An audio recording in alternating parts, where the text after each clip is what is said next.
This is Nick. And this is Ricky. And we're going to talk about ants. Ants! There was something that happened to me a few days ago. I live off campus, and I was getting ready to take the bus to go to class. So it was like noon or something. So I get on the bus, and for some reason, it's really packed. Like, every seat is taken, and some people are still standing up. So everyone's packed like ants? No. In a mounds. No, actually. Ants. People are packed like sardines. But anyway, there were so many people on the bus that I ended up getting a seat, but I was like really cramped on both sides of me, and I couldn't really move my arms just because I was like locked in place. And this is at a point where a story listener just assumes that they're all your worst enemy. Yes. All your worst enemy. They would push you out of the back of the bus without hesitation. One of the guys that sat next to me, I looked down at him and he had an ant crawling on his leg. Like a single soldier fire ant. For some reason I didn't tell him about it. Like, it'd be weird if I just flicked it off of him. Yeah. But I didn't like say, hey, you have an ant on you. I don't know why. Because he's your worst enemy. Why would you tell your worst enemy? I guess so. Yeah. I guess so. Whatever. And then I just mind to myself. And then eventually I felt something tickling on my leg. And sure enough, I looked down and it's the same ant. It crawled from his leg to my leg.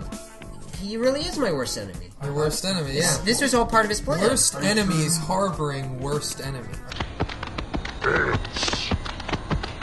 The ant's crawling on my leg, so I figure I need to flick this ant off my leg because I don't want it to bite me. In my attempt to flick it off, I flick it into my shoe. It's like I realize I have a limited amount of time before this fire ant bites my foot, and I'm in a world of pain. So I gotta reach down into my foot and get it out of there. And then in my attempt to get it out, I pushed it even further down into my shoe, and that's when it bit me. Yeah, it bit you. And yeah, my foot is on fire. I'm just going to assume that your foot was literally on fire.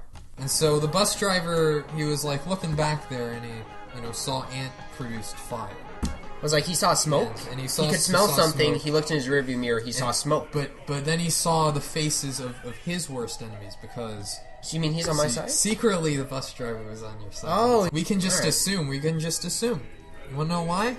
How can we assume? Because bus drivers have to pretend that everyone that they take somewhere to is a friend when in fact they don't care. But the way a bus driver would probably see it, if they're your enemies of friends, so technically you classify as a bus driver. I like that logic. That makes perfect sense. It makes perfect sense, right? The ant bit me and then it got crushed by my foot. So let's analyze this a bit. First of all, how positive are you that you killed the ant? I'm 100% positive the ant was killed. So you saw a dead ant. I saw a dead ant in your shoe. Yes. Now you're sure it wasn't just playing dead? Ants! I'm nothing against ants.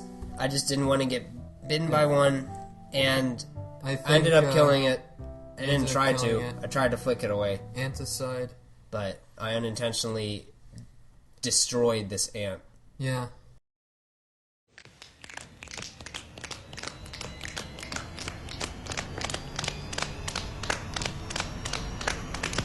Ants!